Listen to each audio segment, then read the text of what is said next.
This is Healthcare Now Radio's Talking the Walk. Come along with us as host Tom Testa and his guests discuss the strides being made toward actionable changes in the industry. It's a fast-paced 30 minutes, so keep up. And now, here's Tom Testa. Welcome to Talking the Walk on Healthcare Now Radio, where we explore the people, ideas, and innovations shaping the future of healthcare. I'm your host, Tom Testa. Every day, patients type questions into that little search box in their favorite web browser, looking for physicians, specialties, appointment information, billing help, directions, medical records, you name it.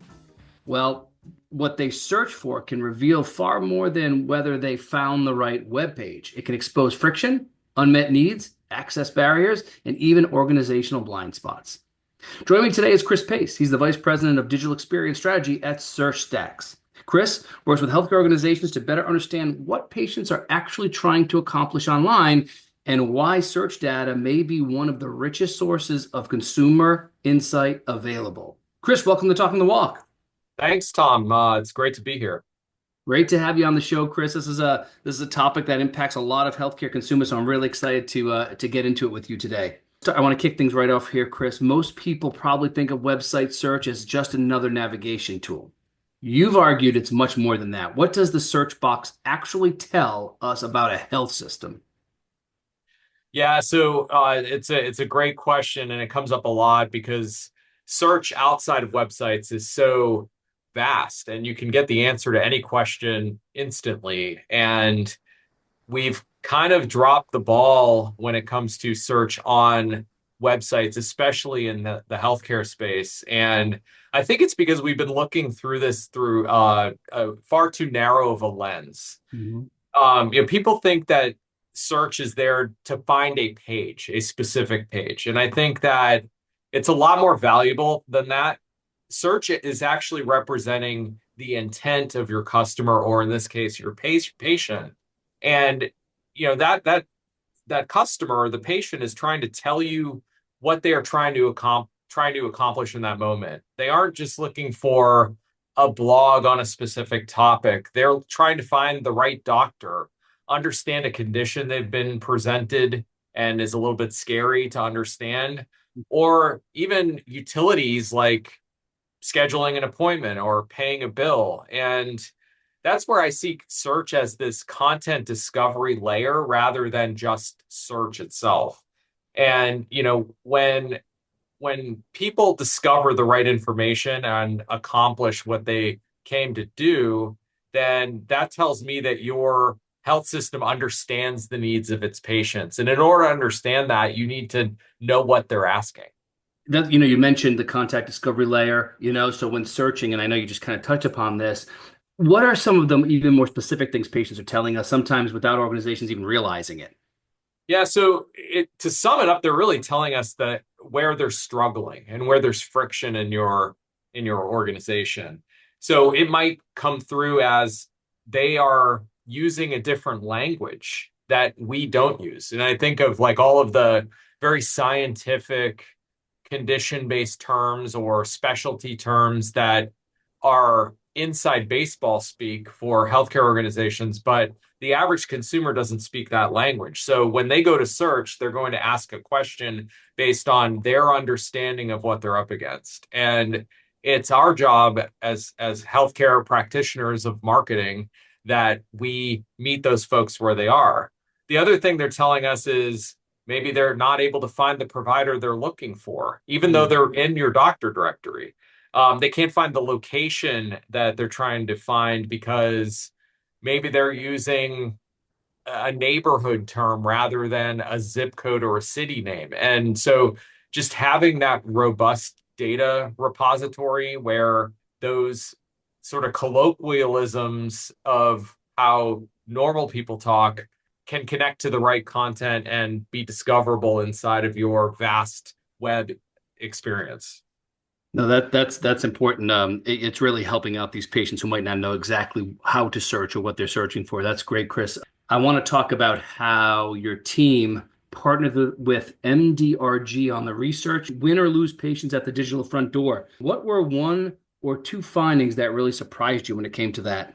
Well, you know, it was interesting when I decided to partner with MDRG on this work. You know, we made a bold decision as a software company to go ask the customer of our customer what they felt. And I think that that's really important because a lot of health systems will listen to what a vendor or partner or technology provider has to say, but when the patients are telling them directly, I think that's when action happens. And one of the biggest sort of aha moments was that 71% of consumers said they would leave a provider website and go somewhere else after a frustrating search experience.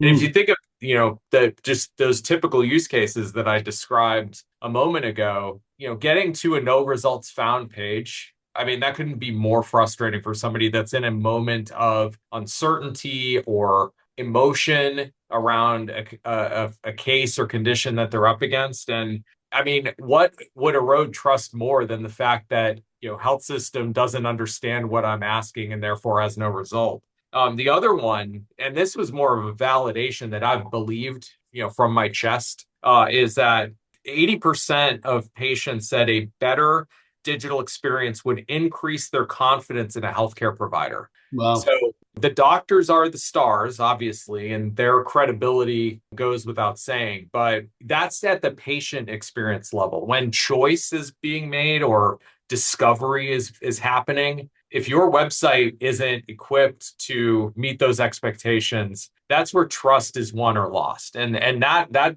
data point is a mandate from patients saying that your digital experience is pretty much how I make a decision about extending my care with you or without you. That makes a lot of sense, Chris. I mean, that's the front door, right? That's the first interaction with these providers, and you're saying that patients are saying they're not even getting beyond that digital kind of front door if it doesn't look or meet their expectations, right? That's exactly right. And in fact, we did some qualitative research that you can see in the report as well. And there was one verbatim that came through from a patient that said, if I see a website that looks like it was built in the 90s, I assume I will get 1990s level of healthcare. That feels like very Gen Z coded type of statement, but you know, I mean, it's true. You know, a lot of times if I'm looking for a restaurant and I see a really lazy attempt at a website in 2026, I'm gonna be like, well, is the kitchen clean? I mean, it's like you draw those conclusions just off surface value. And I think that that's something that we all as healthcare leaders need to think about is, you know, that first impression sometimes is a digital impression. In fact, often is. And so extending that you sort of brand experience and built environment into the digital space is really where that loyalty begins. And it's interesting, those consumer kind of examples you gave. That's something we're going to talk about in a little bit. That makes a lot of sense as well. Something that I think relates to this a bit, how healthcare spends so much time collecting surveys and patient satisfaction scores, and maybe that has to do with a lot of the digital experience too as well. How is search data different from those traditional feedback mechanisms? Yeah, so you know, the patient surveys are super important. I mean, you know, financially, it's how you get reimbursed. It goes into the score of your reimbursement levels with payers and with Medicare and Medicaid. But those tend to be lagging indicators. Those are after the encounter, you know, 30 days after discharge or whatever the cadence is. But search data or intent data is really a leading indicator. And you can take actions on things that are happening now and adjust. And I think that this is where you start to look at the digital experience layer as a broader customer experience strategy and leverage all those communication points that exist, whether it's the search data that's showing intent or call center data, so that you can hear in real time where people are frustrated or the types of questions they're asking, and start to synthesize that into a really like a better customer journey through your digital experience. Because I mean, you don't have to guess your way to success. The customer's telling you, the data will tell you, and will guide you to the right pathways. And I think that that's, you know, the search data has been this sort of misrepresented or underrepresented experience layer that I think should be part of a progressive health system that focuses on customer and patient experience and starts to stitch all of that together into improved outcome. Let's talk about, I want to get back to, because I think this ties in as well to your last point, a lot about what, healthcare systems are looking at when it comes to the consumer, because the consumers are always focused on their consumer experience. Like you said, restaurants, banking, retail, everything outside, and they kind of are applying a lot of that. They're comparing their healthcare experience to Amazon, Google, Netflix, right? You name it. How have those expectations changed what people expect when they visit a health system website? You talked a little bit about that, like, hey, if it looks like it's something from the 90s, maybe we're not Mhm. going to go there. But what else would you say you see on websites or the website experience that could make or break a patient working with that provider? Yeah, so I think one thing that maybe helps health systems not feel overwhelmed, like we have to look like Amazon or act like Amazon, because Amazon's a nearly $1 trillion company with endless resource. I mean, health systems are focused on razor thin margins or negative margins in a lot of regions. And so you don't have to be perfect at this. But I think what the net result of consumerism in digital has laid out across all of those experiences, whether it's Netflix or banking or Amazon or other e-commerce sites, is that when you make it easy, you're going to get people to use it. And I think that, it's almost like that water going downhill analogy. I mean, water is going to find the easiest path to get down the hill. It's not going to get stuck behind a boulder. It's just going to move. And so I think that's where healthcare has the opportunity, again, by listening to what their customers are telling them and looking at their digital landscape and saying, hey, where are the friction points and how do we make this water go down the hill more efficiently? And I think that that's really the summation of how digital experiences can align to consumer expectations. It's just make it easy and make it accessible and allow customers to access the content or the information that they need in a way that feels natural to them.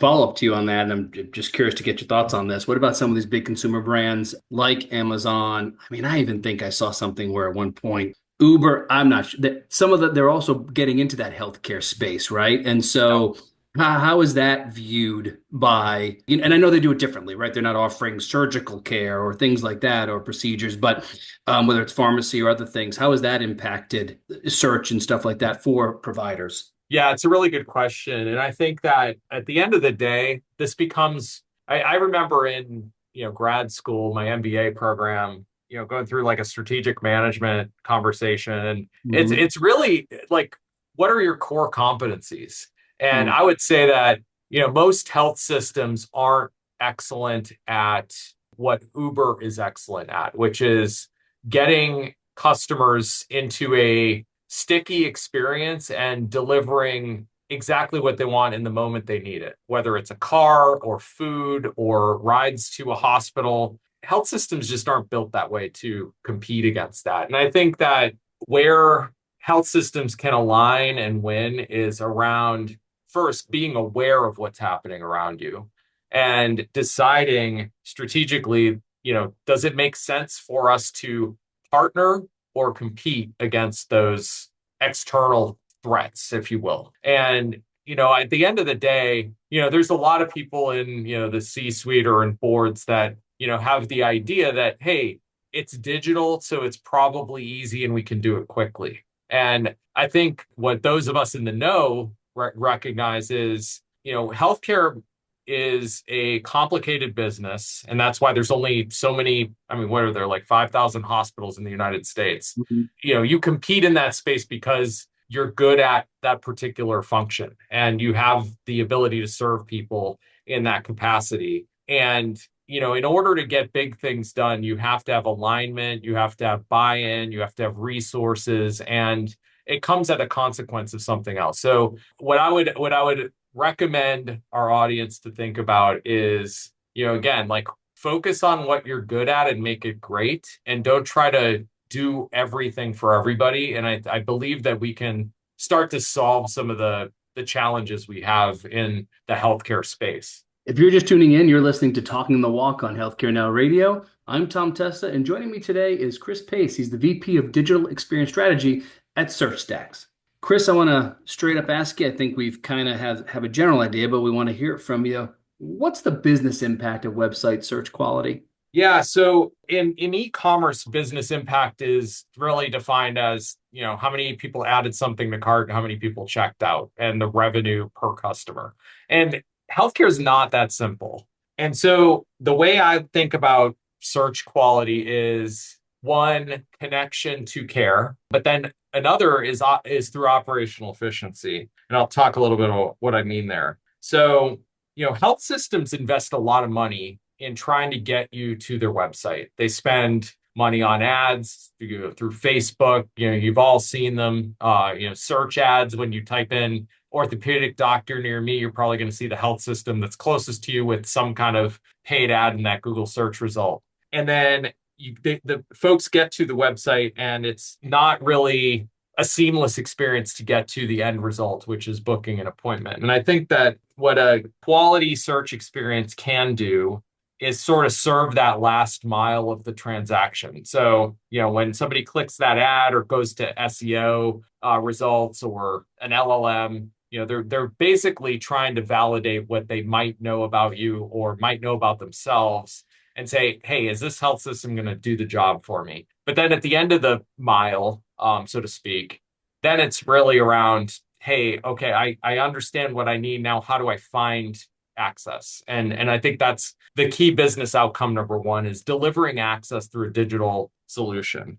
The second piece is around operational efficiency. And if you think about I had a leader in my former life working inside health systems. She told me that the call center is the beneficiary of broken digital experiences. Hmm. And I think that that's a really important point that sticks with me. And I think about it all the time, because when search results go south and you don't get the answer you're looking for, some people will pick up the phone and call. And this is usually like the older demographic. Gen Z has told us, and even younger millennials, they don't want to get on the phone. But for those that are comfortable and want to continue the journey, they pick up the phone. And the consequence of a phone call going to a call center that could have been served in a digital channel with the proper content and the proper discovery layer is that those phone calls are super expensive, and they tie up the queue for somebody else that might have a very highly specialized condition that they need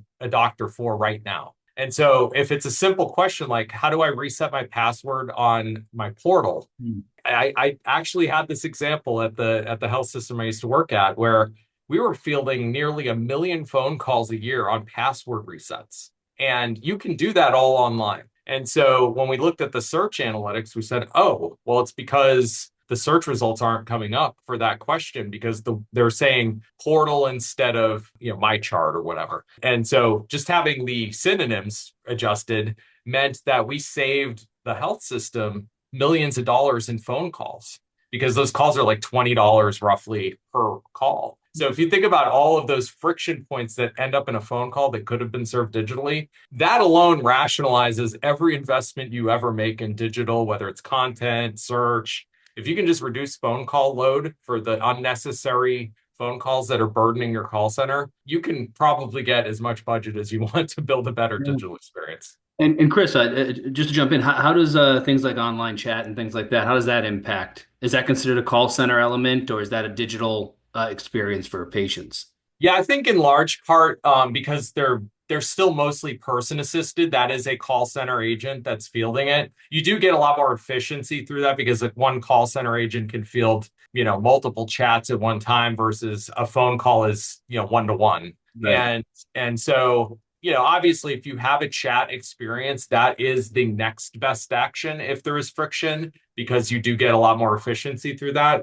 What I would say is that search and chat, this comes to me a lot at conferences, is it either or? Do you invest in chat? Do you invest in search? And I think that they're very different. I think chat is highly intentional and highly transactional, whereas search is the early stage of intent and aligning it to a transaction. And so having a cohesive strategy around, how does search influence chat and vice versa, and how do they ingest the same content so that if it's an AI assisted chatbot, as an example, it's giving answers that are consistent with the way your search function would deliver those answers. And it's like single source of truth. I mean, this is like, a common use case that has transcended time, but for now it's just becoming scaled because of the advent of technology to be able to discover content faster. Chris, let's say this has been a really great discussion. Let's say someone listening works for a health system, and I'd like to think that there's many folks working for health systems listening to us right now. What's one thing they could do next week that you'd recommend with their existing search data that would immediately provide value? Yeah, it's a great question. That low-hanging fruit is Right. just all over the place. So first thing I would do if I'm like a CMO at a health system, I would go to my team and say, give me the last 90 days of search data. Whatever that looks like, because every platform has different ways of delivering that. But I want to know what's the most frequently searched items, what items are searched that deliver no results, and what is the click-through rate of the search results against, like clicks, what's getting the most attention, and just start there. Mhm. And I think that what many CMOs will find is either we don't know how to do that. That might be a common answer. And that's startling, but that's also a reason why you could come talk to me. Number two is, well, we need to put in a ticket with IT, and it's probably going to take us, a sprint or two to get to the answer. To me, that's unacceptable. You should be able to move. I mean, analytics are readily available. You should be able to get that right now. So that's another friction point. But then the third piece is hopefully the advanced systems are going to say, oh, yeah, we can pull that right out of search stack site search data and show you exactly what you're asking for. And when you have that information, that empowers your team to build content where there are gaps, adjust content where it might not be aligned with the way people are asking questions, and then tuning your search capabilities so that you can push results up into the result set that align better with the questions that are being asked, especially those frequently asked questions, and deliver a better experience, because those click-through rates are going to tell you, hey, is this relevant or not? And I think that you could get that knocked out in 30 days and have a very significant improvement to your digital experience just through that one action. Chris, it wouldn't be a conversation if we didn't talk about AI on any show. Right. So, I mean, it's everywhere, especially when it comes to search. You open up your, search engine, and there it is at the top. It's even got its own tab. Hey, how can AI help you? Specifically, when it comes to health systems, how does AI change the role of search? Yeah, so it's really interesting because AI has raised the expectations for conversational discovery. If you think of how like public search worked even 10 years ago, we could get to, through Google or Bing or whatever, the who, what, when, where type queries and single search terms against, long tail type questions. Mhm. Well, now we're at this point where you can just have a full blown chat with ChatGPT or Claude or Gemini and kind of go back and forth to get to the answer you need. And you might not even need to click. So that's like the overarching expectation. I actually said this on a webinar a couple months ago, that the other thing that's happened is that AI and LLMs have hyperscaled inaccuracy. Whereas your website being the source of truth for the internet for your company might have like some dated information like operating hours or what have you that is only discoverable against like a very specific type of search in Google, 10 years ago. Well, now that is influencing decision making in real time because of the conversational nature of search. And so your website has basically become this trusted content engine for the internet, both for the customers that you've landed on your site, but also the rest of the world through LLMs and such. And so this has forced health systems and other companies to think about content from a governance perspective to make sure that it's accurate and timely, but then also making sure that brand voice is extended so that the trust you are trying to build is actually earnable through these AI search capabilities, because AI will find the problems really quickly, and you need to be able to act upon them in moments' notice. Chris, we're just about out of time. I've got about a minute or so to go. So I want to, before I let you go, end with a quick lightning round. It's going to be the first time ever on Talking the Walk. I want to do a lightning round with you. Are you game for it? Let's do it. All right, let's do this. Okay, so here you go. I'm going to give you 3 questions here. One trend in digital healthcare you're most excited about is? Digital experience is part of care, and it is an access point. One thing health systems still underestimate? The power that digital experience has in earning trust or eroding trust. And finally, fill in the blank here, Chris. The search box is? The clearest expression of patient intent. Love it. I think we've had a very successful first ever lightning round, Chris. Thank you so much. That's it. This has been a really fascinating conversation because I think you've challenged the way many of us think about something we interact with every single day. Thanks so much for joining me today, Chris. Thanks, Tom. It's been great. That's all the time we have today. For more information on SearchStacks, visit searchstacks.com. Thanks for joining us today on Talking the Walk. Tune in to hear us weekdays at 8:30 a.m., 4:30 p.m., and 12:30 a.m. Eastern Time. You can also find all of our episodes on the Talking the Walk program page on healthcarenowradio.com. If you're walking the talk, we want to talk to you. Connect with me on LinkedIn or by filling out the show's contact form on healthcarenowradio.com. Until next time, I'm Tom Testa. Take care, everyone.